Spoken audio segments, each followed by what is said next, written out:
What is it that a man wants from his wife? What is the primary emotion that he wants from his wife? Well, the primary emotion, according to modern psychologists, I'll bring in the Quran and Sunnah later. The primary emotion that men want from their wives is that of respect.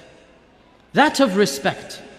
When a wife respects her husband, when a wife shows respect to her husband, the husband reciprocates that respect by giving the woman her primary need. And what is the need that the woman has?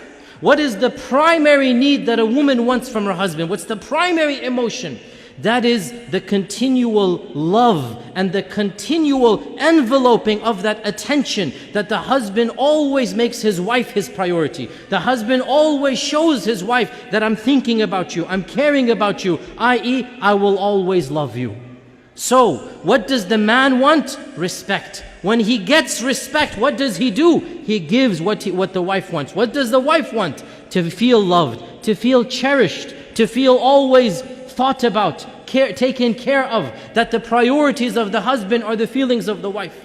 And when the husband is shown respect, he will reciprocate by giving his wife that love. And when the wife is loved, she will reciprocate by giving the husband the respect that he deserves. So I want to talk a little bit about these two emotions. What does it mean, respect and love? These are empty words until we translate them into realities.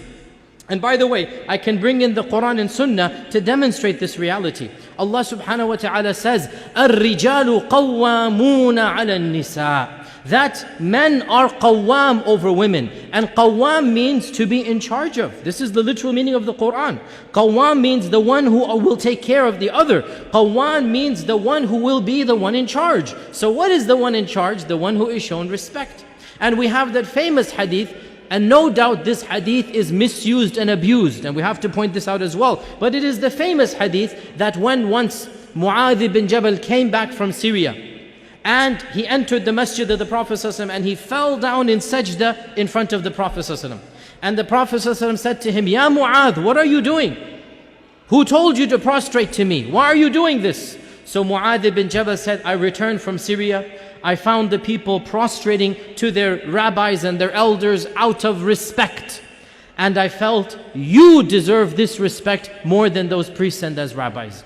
What did our Prophet say? It's a famous hadith. I should say it's an infamous hadith. All of you have heard of it. But I want to be clear here. It's not my job to apologize on behalf of what the Prophet ﷺ said. It's not my job to cover up his teachings. It is my job to teach those teachings, whether a person likes them or not. If I didn't do that, I would not be worthy of standing where I'm standing. What did the Prophet ﷺ say? Verily, Allah has forbidden any human to prostrate to another human. Hadith is in Bukhari and Muslim, Abu Dawud and Tirmidhi. It's clearly authentic. Verily, Allah has forbidden any human to prostrate to another human. But if he were to have allowed this, if a concession were to have been made, there is no concession. If a concession were to have been made, I would have told the wife to prostrate to her husband out of what the respect and duty she owes to him. Now, what is this prostration? It is the prostration of respect. The prostration of respect. And what does this show? That the wife gives respect to the husband. And what will the husband give back? The husband will give back that love, that cherishing, that nurturing that the wife craves. So the question is, what does it mean for the wife to respect the husband? And what does it mean for the husband to show love to his wife?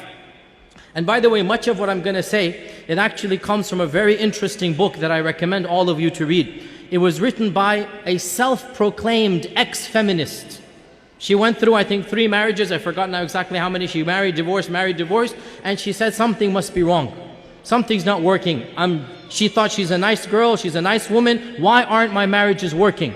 So she decided to leave her feminism and to accept a different philosophy of life. And she wrote a book about this, and I encourage you to read this book. It is called The Surrendered Wife by Laura Doyle. The Surrendered Wife. It's on the Amazon bestsellers list, you'll find it. And she herself said, I used to be a feminist, but then I changed my attitude, changed my perspective, and I have never been happier in my life. And her husband is loving her. Her husband it's a great marriage. They're a great couple together. She's been married for more than a decade, and she decided to write about her own experiences, and she called it The Surrendered Wife. Now, most of my material is taken from this book.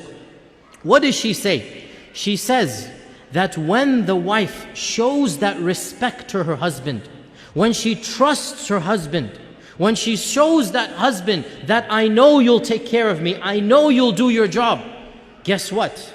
Amazingly, he actually does do his job. When she lets go of power and control, when she stops trying to be the boss and domineering, double guess, second guess every single statement he says, try to be maneuvering, manipulative, when she simply trusts him and allows him to be who he is, and that is her husband, what happens? He begins showing her the compassion, the romance, the love, the admiration that she herself craves. When he becomes a man, he will treat her like a woman. And when she treats him like a woman, he will also become a man. And so Allah Azza wa Jal has laid this out very clearly in the Quran. So what does it mean to show him respect? A few very specific points. Number one, respect his knowledge and his judgment. Wives, respect your husband's knowledge and judgment. When your husband makes a decision, don't double guess him. Don't doubt him.